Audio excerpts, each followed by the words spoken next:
Vous vous souvenez de moi ?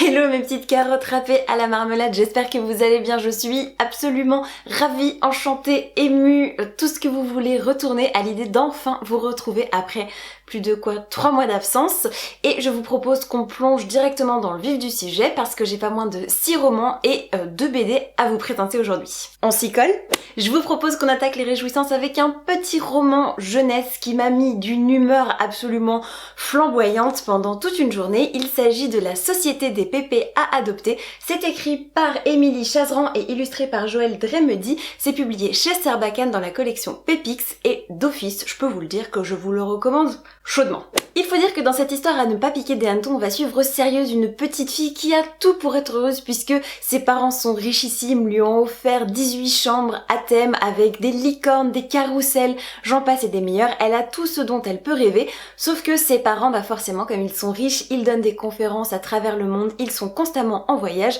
et elle, elle se retrouve plantée avec des domestiques et un beau jour, sa femme de chambre va lui souffler l'idée presque malgré elle que avec un pépé à ses côtés, la vie serait quand même vachement plus drôle. Et là, autant vous dire que c'était un peu la fausse bonne idée parce que ça va carrément mettre le bordel dans la famille. Niveau du résumé, je pense que ça ira parce que comme vous le savez, les Pépix, ce sont des petits romans jeunesse écrits assez gros, donc j'ai pas envie de vous dévoiler trop l'intrigue, mais ce qui m'a particulièrement convaincue, c'est la plume de l'autrice qui est irrévérencieuse à souhait. Ça me rappelle vraiment l'humour de Bertrand Santini puisque là on a une petite héroïne hyper bien campée, féministe et qui manque un petit peu de confiance en elle, qui est harcelée à l'école et qui n'arrive pas franchement à mettre les mots dessus, ou en tout cas elle en a conscience mais pas les autres, et j'ai vraiment aimé ce regard mature et piquant sur les adultes qui sont parfois un peu inconséquents, et c'est à la fois très drôle quand on nous raconte les affres de la vieillesse et en même temps c'est affreusement touchant, mignon à souhait, donc ce mélange détonnant dans un tout petit roman jeunesse illustré avec franchement beaucoup d'humour. Moi j'ai failli rendre certains grains de blé par les narines pendant ma pause déjeuner hier, donc sincèrement une très très bonne lecture que je vous recommande les yeux fermés. Et comme cette vidéo on l'a attaquée avec un enthousiasme à peu près déjà là, je vous propose qu'on éclate le plafond avec un livre encore plus réjouissant s'il est possible, en la personne de mon dernier coup de cœur. Zéro mystère puisque vous le voyez sur la couverture, mais mon dernier coup de cœur foudroyant en date, il s'agit de Magic Charlie, écrit par Audrey Alouette et publié chez Gallimard Jeunesse, qui m'a très gentiment été envoyé il y a quelques temps, et étrangement quand je l'ai reçu, ce pitch d'un jeune garçon qui vit dans une famille tout à fait normale mais qui un beau jour va se découvrir qu'il est un sorcier et qu'il doit du coup entrer dans un univers magique dont il n'avait pas conscience pour essayer de sauver sa grand-mère. Je sais pas pourquoi, je m'étais dit ça a un petit goût de réchauffé, je sais pas, ça va pas me plaire. J'ai mis un petit peu de temps. J'y suis allée comme ça, vraiment comme on trempe un pied dans la piscine quand on n'est pas sûr qu'elle soit à la bonne température, et après autant vous dire que j'ai été aspirée dans les grandes eaux, c'était fabuleux. Je crois que vous l'avez vu fleurir un petit peu partout sur les réseaux sociaux, mais pour celles et ceux qui seraient passés à côté au niveau de l'histoire, donc on va suivre Charlie, un jeune adolescent qui vit dans un monde tout ce qu'il y a de plus banal, si ce n'est que quand même son école c'est une ancienne fabrique d'allumettes où il se passe des choses parfois un petit peu bizarres, et surtout ce qui se passe dans sa vie c'est que il y a de nombreuses années, il était très très proche de sa grand-mère qui, 5 ans auparavant, a subitement disparu sans laisser de traces, et c'est malheureusement le retour de cette grand-mère sans aucun souvenir, totalement gaga et diminué, qui va marquer le début fracassant d'une entrée dans un monde magique, déluré, éminemment bien construit et follement réjouissant. J'ai l'impression d'avoir zéro vocabulaire parce qu'alors pour exprimer quelque chose qu'on a vraiment beaucoup aimé, je sais pas pourquoi on utilise tout le temps les mêmes mots alors que pourtant c'est pas les mêmes livres. En tout cas, Audrey Alouette m'a totalement bluffée avec un univers hyper bien ficelé, tricoté, truculent, avec une brochette de personnages tous plus attachants les uns que les autres. Mais mention spéciale à Dame Mélisse qui est donc une grand-mère incroyable, une figure féminine hyper forte, indépendante, qui envoie du pâté. Moi j'ai été réjouie, le personnage principal masculin est attachant et faillible, enfin bon bref c'est super drôle, et ce que j'ai particulièrement apprécié, c'est la plume de l'autrice qui a ce côté hyper truculent, le sens de la formule, des tournures, qui a des images et des métaphores mais hilarantes, hyper gourmande en plus parce que si vous êtes un bec sucré, ce bouquin va vous donner une faim monstrueuse, mais voilà, bref, tout était réuni. pour passer un moment épique, et autant vous dire que je n'ai qu'une hâte, c'est d'avoir le tome 2 entre les doigts. Donc des fois que le message soit pas très clair, j'en remets une couche, lisez Magic Charlie, vous allez vous régaler, bordel de merde. La meuf, ça fait 3 mois qu'elle est parvenue sur YouTube et elle dit des gros mots maintenant. Autre roman, autre ambiance, mais encore une fois, ouvrage de qualité qui m'a sorti d'une panne de lecture qui m'a duré pratiquement juin et juillet. Et en regardant dans ma bibliothèque, en tentant des trucs, il se passait pas grand chose et je me suis dit, bon, tu as une carte à jouer, un auteur qui arrive à t'embarquer, quoi qu'il arrive, même si t'as 40 de fièvre que t'es au fond de ton lit. L'auteur en question, c'est Gabriel Katz et son dernier né, Le Serment de l'Orage, publié chez Brajlon dans leur nouvelle collection Big Bang. Je vais essayer de ramasser un peu l'histoire, de compacter le tout pour pas trop vous en dire parce que moi je me suis lancée un peu tête baissée dedans et j'ai pas du tout regretté, mais pour vous donner quand même les grandes lignes, on va suivre Morgiane et Sinon, je crois que ça se prononce comme ça, deux personnes qui veulent absolument devenir chevaliers, donc du coup ils vont prendre leurs briques et leurs braques et se pointer à un tournoi annuel organisé dans une ville et être recrutés par un nouveau seigneur à qui on a donné une terre très lointaine, très au nord, très aride. Et forcément, quand ils vont arriver là-bas, ils vont se rendre compte que c'est une fange qui a été habitée par des pouilleux malfrats pendant des années et que le château, ce n'est même pas vraiment un château, c'est un truc en ruine, totalement à reconstruire. Et il se pourrait en plus qu'il y ait quand même une histoire de malédiction qui plane sur ces terres dévastées. Bref, autant vous dire que le mystère est entier, que vous allez avoir des morts à foison, du suspense, de la magie, des retournements de situation de dingue. Bref, en je sais pas combien de pages il fait, moins de 400 pages, vous allez être totalement ébouriffé. Je vous jure que si vous êtes à la recherche d'une lecture qui vous prend, qui vous happe et qui est hyper visuelle, n'hésitez pas parce que Gabriel Katz a ce talent de scénariste qui nous embarque directement dans une histoire hyper bien ficelée, hyper visuelle, qui donne envie et qui est très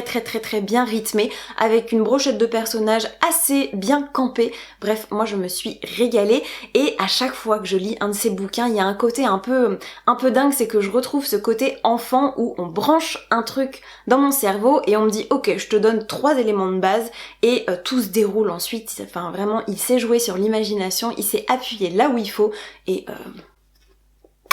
c'était super bien. On enchaîne avec un deuxième titre de cette collection Big Bang qui m'a été très gentiment envoyé par Brajlon et qui n'est nul autre que Les Faucons de Ravera. C'est écrit par Melissa Caruso et une fois de plus, ça a été une excellente lecture. En même temps, vous me proposez un univers fantasy avec une magie un peu atypique, des complots politiques et des personnages féminins forts, bien campés et indépendants. Forcément, vous m'avez happé avant même que j'ouvre le bouquin. Le point de départ de cette histoire, c'est que Amalia Cornaro, l'héritière d'une influente famille de l'Empire Ravrin, va aller se balader dans un quartier un peu malfamé à la recherche d'un ouvrage magique et tomber sur une sorcière de feu non répertoriée. Non répertoriée, ça veut dire que cette sorcière fait partie des rares personnes de la population à avoir développé des pouvoirs magiques, mais que contrairement à l'ordre établi, eh bien elle n'a jamais été soumise à l'ordre des Faucons, qui est une sorte de milice qui encadre et utilise le pouvoir de ces sorciers. Et le souci, c'est que cette rencontre a donc lieu dans un endroit malfamé,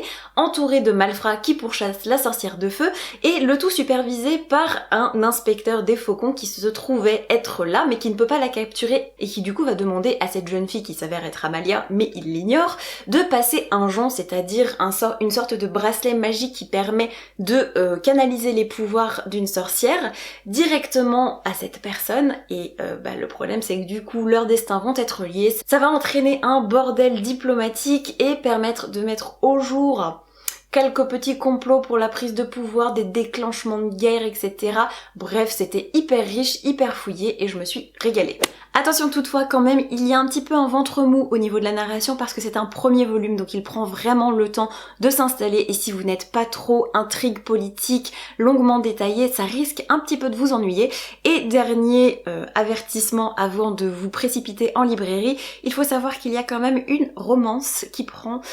pas mal de place, ou en tout cas qui se met très rapidement au premier plan, qui m'a un peu gonflé, mais ma foi on passe assez facilement outre parce que les personnages sont vraiment bien fichus et que l'intrigue et tout le reste passe carrément au-dessus. Bon, je vous propose qu'on lâche un petit peu ces histoires de magie ou de petites filles qui veulent adopter des grands-pères à tout prix et qu'on se lance dans une fiction contemporaine américaine plutôt pessimiste mais assez intéressante en la personne de La Crue. C'est écrit par Amy Assinger et c'est publié aux éditions Rue de l'Échiquier. Ce roman, je l'ai lu courant juin et malgré ma mémoire de poisson rouge, je vous avoue que j'en ai des souvenirs quand même assez vifs et c'est plutôt bon signe même si à la fin de ma lecture j'étais quand même assez mitigée. Bon, et avant de me lancer dans de grandes élucubrations, autant que je vous dise quand même de quoi parle ce roman, puisque dans cette histoire on va suivre Rachel Claiborne, qui est une jeune trentenaire un peu au bout du rouleau. C'est-à-dire qu'elle vient d'avoir un enfant et on sent que elle se sent totalement écrasée par ce rôle de mère, qu'en plus de ça, elle n'a pas l'air très épanouie dans sa vie de couple, sans pour autant être capable de mettre les mots dessus. Et pour ne rien arranger, sa grand-mère qu'elle adore est en train de perdre la tête et de s'approcher lentement de la fin de sa vie, et surtout a décidé de léguer la maison familiale à Diane, qui est donc la personne qui s'est occupée d'elle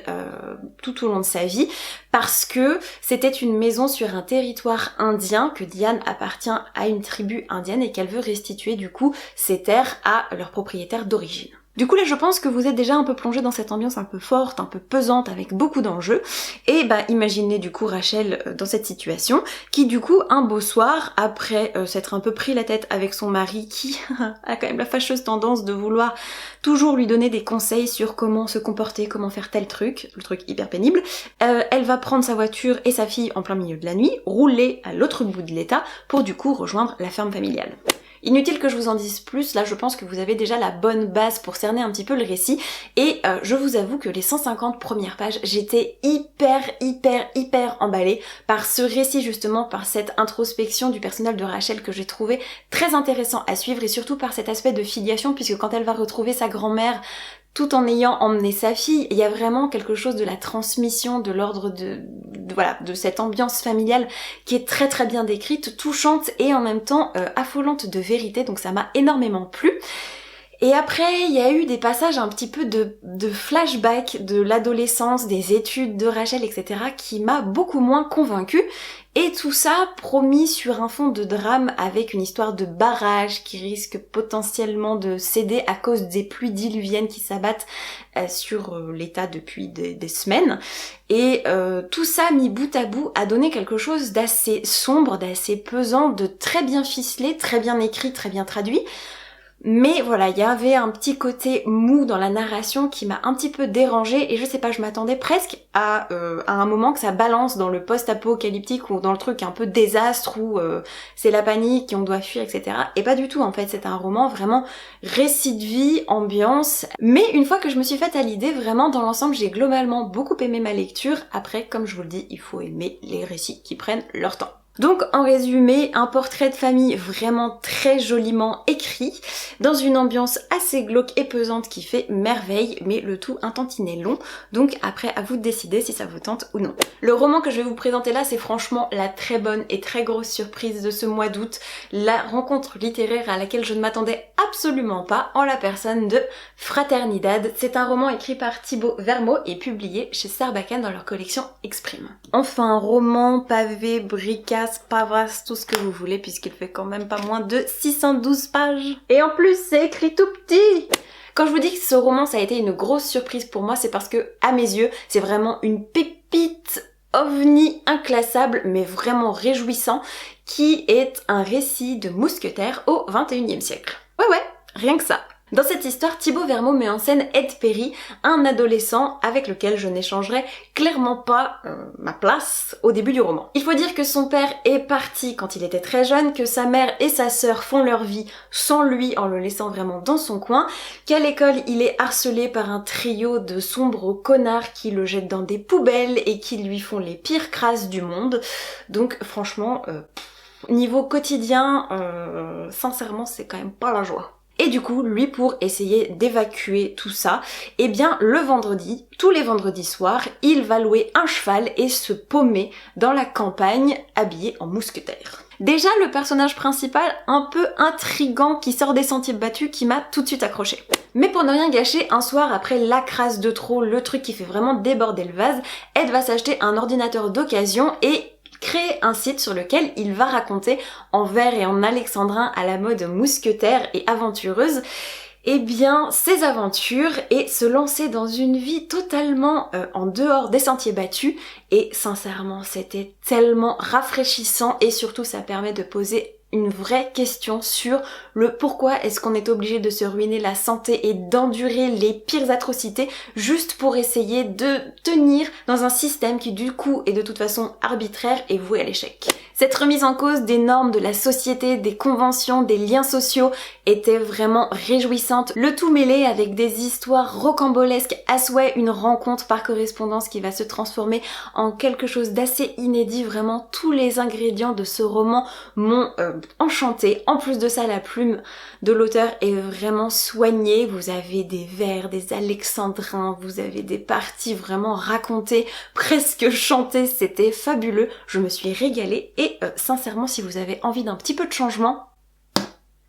vous tenez là quelque chose. J'espère que vous êtes toujours là parce que j'ai quand même 2 romans graphiques à vous présenter avant que cette vidéo soit enfin terminée. Et en même temps, ça fait 3 mois que vous avez eu 0 contenu, donc je me dis qu'une petite vidéo à rallonge pour reprendre, c'est pas trop grave.